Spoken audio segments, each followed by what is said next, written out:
For years, the rhythm of daily life across Russia's vast interior has been carefully protected from the sounds of distant conflict.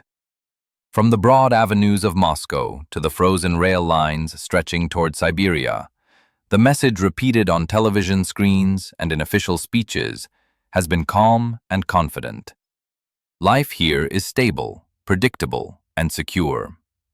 The storms of history, people were told, would always pass somewhere else. This promise became part of a quiet understanding between the state and society, a reassurance that allowed millions to plan holidays, book flights, send children to school, and imagine the future without looking too closely at the horizon. It was not just a political line, it became a psychological shelter, a sense that the world inside the borders was somehow insulated from the world beyond them. As winter approached and the year drew to a close, that sense of insulation felt stronger than ever. The season of lights, travel, and family gatherings arrived with its familiar routines. Airports filled with passengers heading south or home. Highways carried endless streams of cars loaded with gifts and luggage, and ports and rail hubs worked at full capacity to keep the enormous machine of daily life running smoothly. The energy system behind all of this, invisible but essential, pulsed quietly beneath the surface. Fuel moved through pipelines, trains, and storage terminals, feeding homes, industries, transport, and defense alike. Most people rarely thought about it. It was simply there, like electricity in a socket or heat in a radiator, part of the background of modern existence. Yet history has a way of choosing moments when attention is elsewhere. While people were focused on family dinners and holiday plans, while screens showed concerts and speeches instead of maps and charts, something subtle was beginning to shift. Not in one place, but across a wide stretch of territory, small signs appeared that did not quite fit the normal pattern. A delayed train here, an unexpected airport closure there, a port that paused its operations for reasons that were not fully explained. At first, these were treated as technical issues, routine disruptions in a country used to managing complexity.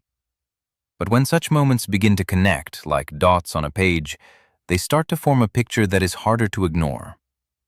What makes this story remarkable is not a single event, but the way many small, seemingly unrelated disturbances aligned in time and space.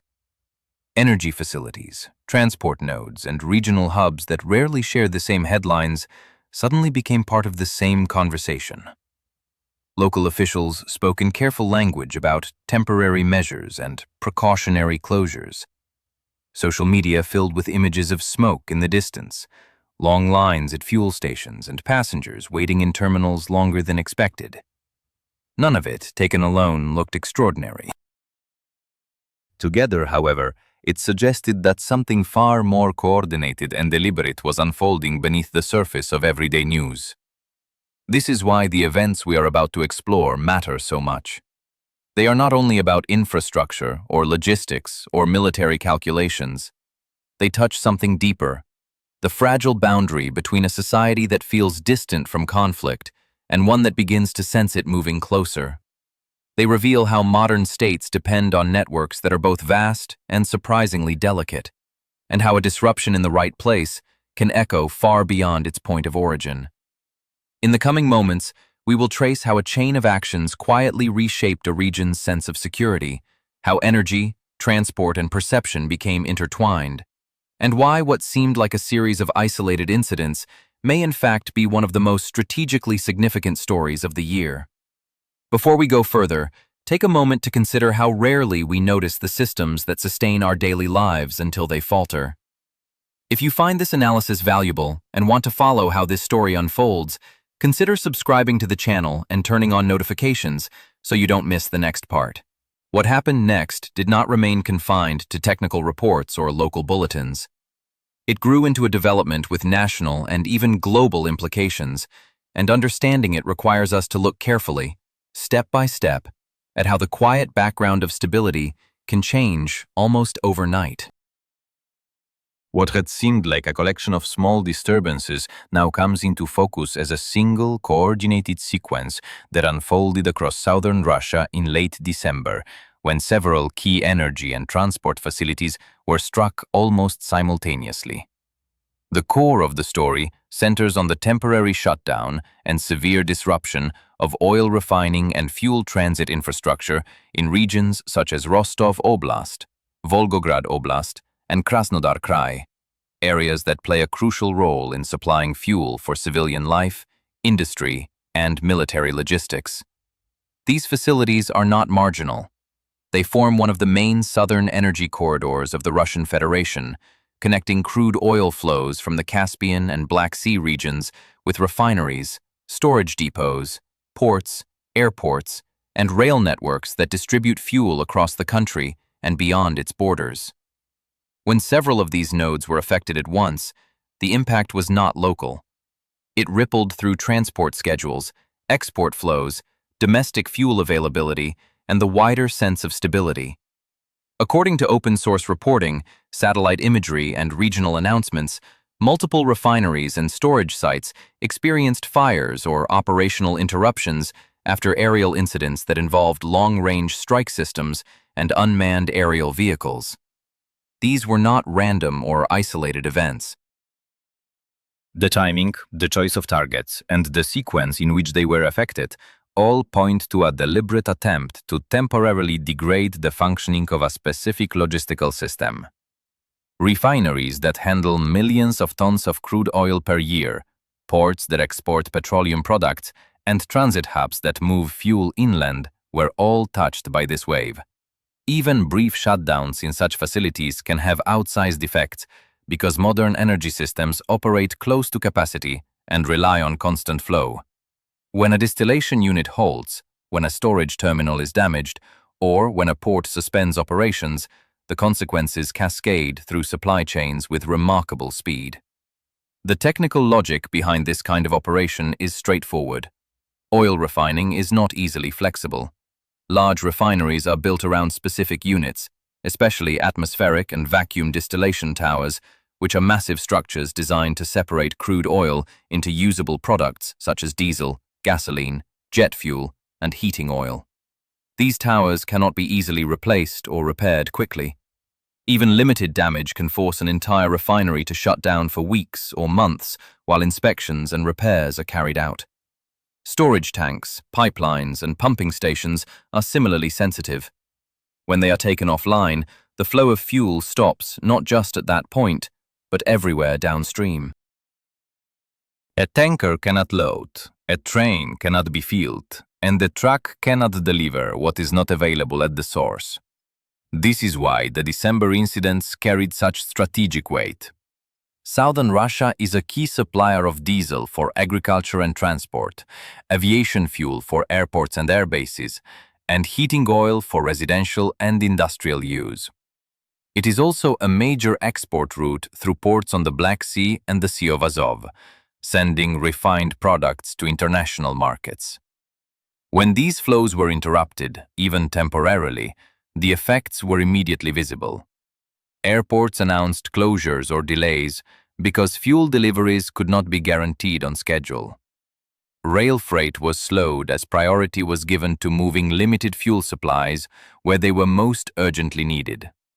At local gas stations, queues began to form as residents, uncertain about future availability, rushed to fill their tanks. None of this represented a complete collapse, but it marked a sudden transition from assumed abundance to perceived scarcity. And that psychological shift is often as powerful as the physical one. On the military side, the implications were equally significant. Modern armed forces are built around mobility, and mobility depends on fuel. Armored vehicles, trucks, generators, aircraft, and ships all require a steady supply of refined petroleum products.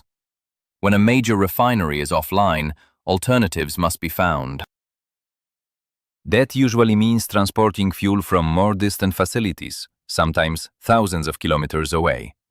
This increases transport costs, strains rail and road networks, and introduces delays measured not in hours, but in days and weeks.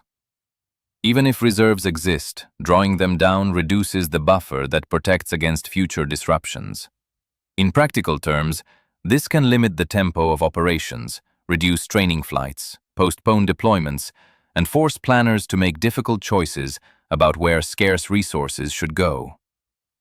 The choice of timing was also meaningful.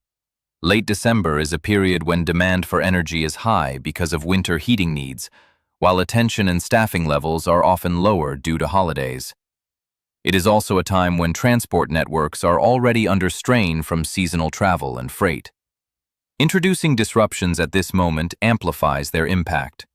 What might have been manageable in a quieter month becomes far more noticeable when layered on top of peak seasonal demand and social expectations of calm and celebration. This is part of why the events felt so jarring to many people. The contrast between holiday imagery and reports of fires, closures, and shortages created a sense that something fundamental had shifted. Internationally, the consequences extended beyond Russia's borders. Russia is one of the world's largest exporters of oil and petroleum products, and even small changes in its export capacity can influence global markets. When ports in the south reduce operations, when refineries divert output from export to domestic needs, or when uncertainty grows about future supply, traders and governments elsewhere take notice. Prices can move, contracts can be delayed, and partners who depend on stable deliveries begin to reassess their assumptions. Countries such as China, India, and several in the Middle East and Africa that import Russian energy products watch these developments closely, not only for economic reasons, but also for what they reveal about the reliability of infrastructure under stress. Politically, the message carried by the December disruptions was just as important as their material effects. For years, the Russian leadership has emphasized control, resilience, and the ability to protect the country's core systems from external pressure. The visible vulnerability of refineries, ports, and transit hubs challenges that narrative.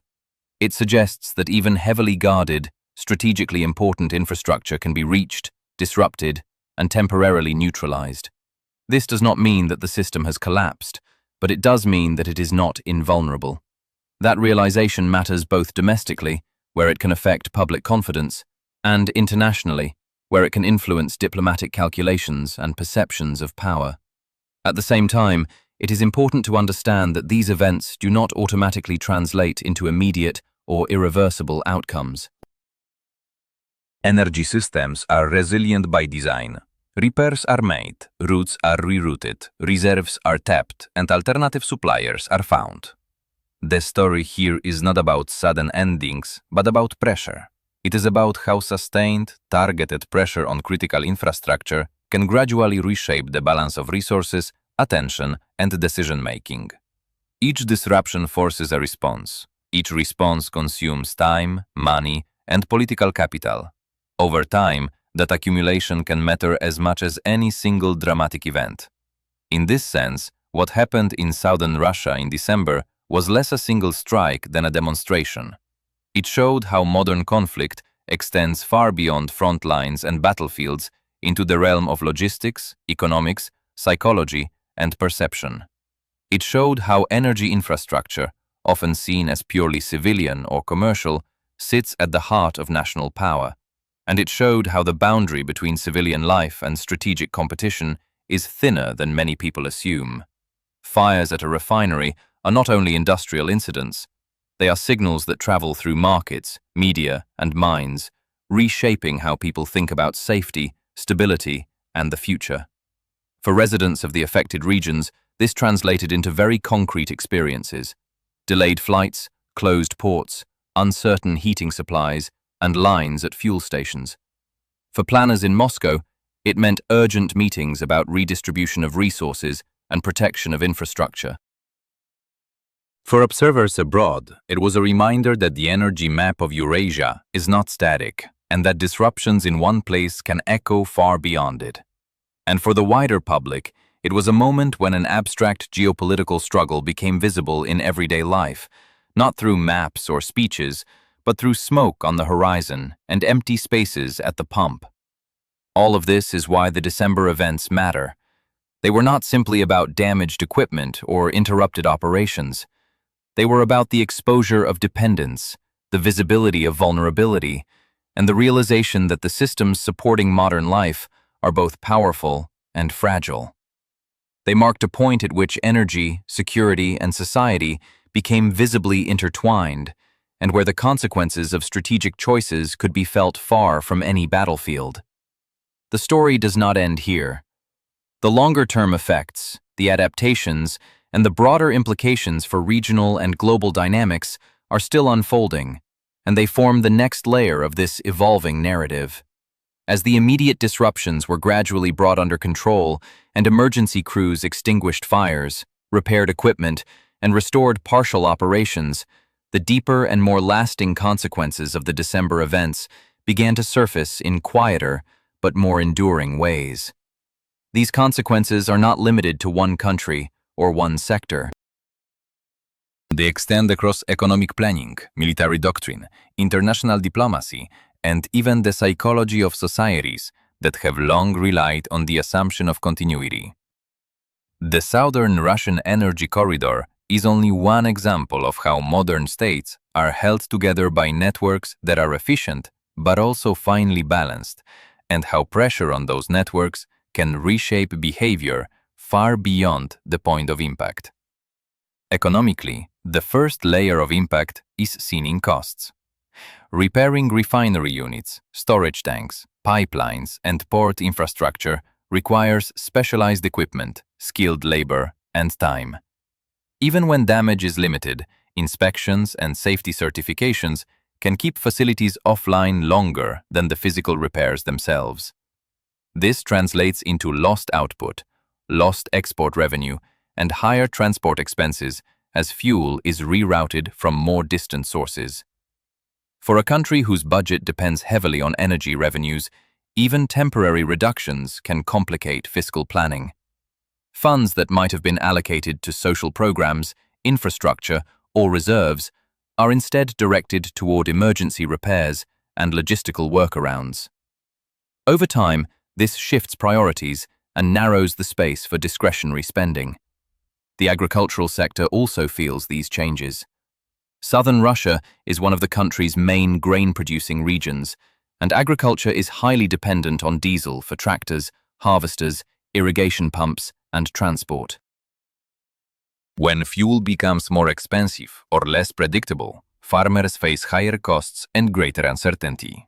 Planting and harvesting schedules are sensitive to timing, and even small delays can affect yields. This, in turn, influences food prices domestically and export volumes internationally. Grain markets, like energy markets, are global, and disruptions in one major producer can affect prices and availability elsewhere. Thus, a fire at a refinery can indirectly shape the cost of bread thousands of kilometers away. On the military side, the events accelerate an ongoing shift in thinking about how conflicts are fought and how power is projected. For much of the 20th century, military strength was measured primarily in numbers of troops, tanks, ships, and aircraft. Today, those platforms are still important, but their effectiveness depends on a complex web of support systems: fuel, spare parts, communications, data, and logistics. The December disruptions highlight how targeting or protecting these support systems can be as decisive as any direct confrontation. This encourages a focus on resilience, redundancy, and dispersion, both to defend one's own networks and to understand the vulnerabilities of others. For Russia, this may mean greater investment in the physical protection of infrastructure, the diversification of supply routes, and the creation of larger reserves. It may also mean reconsidering how centralized certain systems are. Highly centralized networks are efficient, but they create single points of failure. More distributed systems are less efficient, but more resilient. This trade-off is not only technical, but political and economic, as it involves decisions about where to build, how to invest, and which regions to prioritize. Similar debates are taking place in many countries, not only those directly involved in conflict, because the logic of vulnerability applies globally. Internationally, The December events feed into broader discussions about energy security and diversification.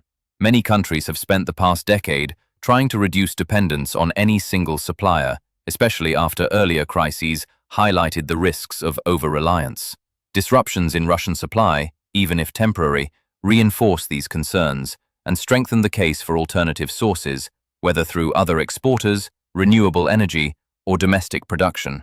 This does not mean that Russia ceases to be an important energy player, but it does mean that its leverage is no longer taken for granted. Energy becomes less a tool of influence and more a field of competition, where reliability and resilience matter as much as volume. Diplomatically, this shifts the tone of negotiations. Partners and rivals alike pay attention not only to what states say, but to what their infrastructure can sustain. When vulnerabilities are exposed, they become part of the diplomatic landscape. Promises are weighed against capacity, and capacity is judged by how systems perform under stress. This affects everything from long-term contracts to political alliances. A state that appears stable and reliable gains trust. One that appears fragile or overstretched invites caution. Thus, the December disruptions quietly altered how Russia is perceived in boardrooms, ministries, and markets around the world. There is also a social dimension that unfolds more slowly, but can be just as significant. When people experience shortages, delays, or visible signs of disruption, even if temporary, it changes how they think about the future. Assumptions of continuity are replaced by a sense that things can change suddenly. This can lead to behaviors such as hoarding, increased demand for information, or greater sensitivity to rumors.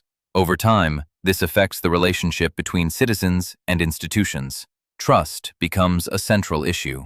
Trust that authorities can manage crises, that information is accurate, and that systems will be restored. When trust is high, societies absorb shocks more easily. When it is low, even small disturbances can cause outsized reactions. Media and communication play a critical role here. In a connected world, images of smoke, queues, or closed facilities travel instantly, often without context.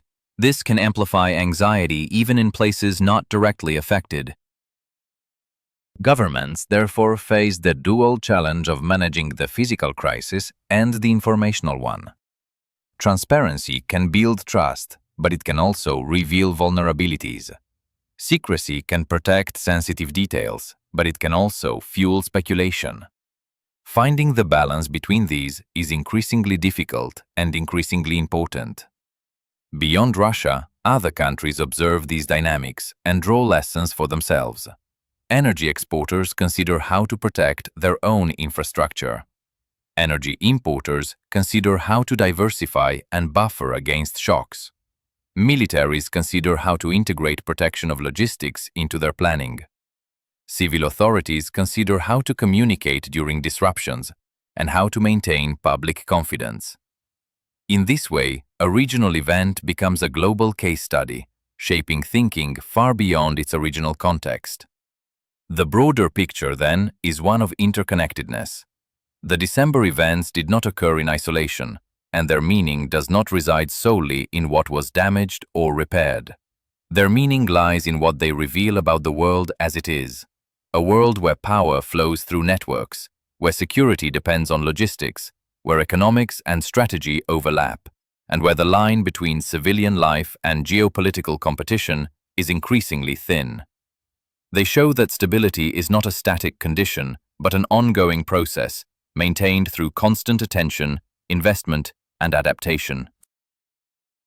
As repairs continue, as supply chains adjust, and as markets settle, the visible traces of the December disruptions will fade.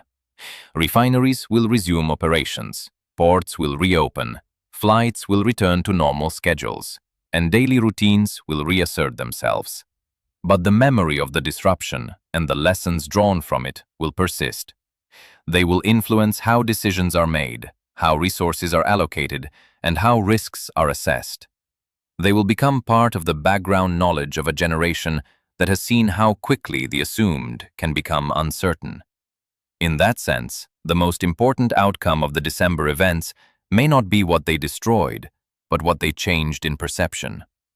They changed how energy is seen, from a commodity to a strategic foundation.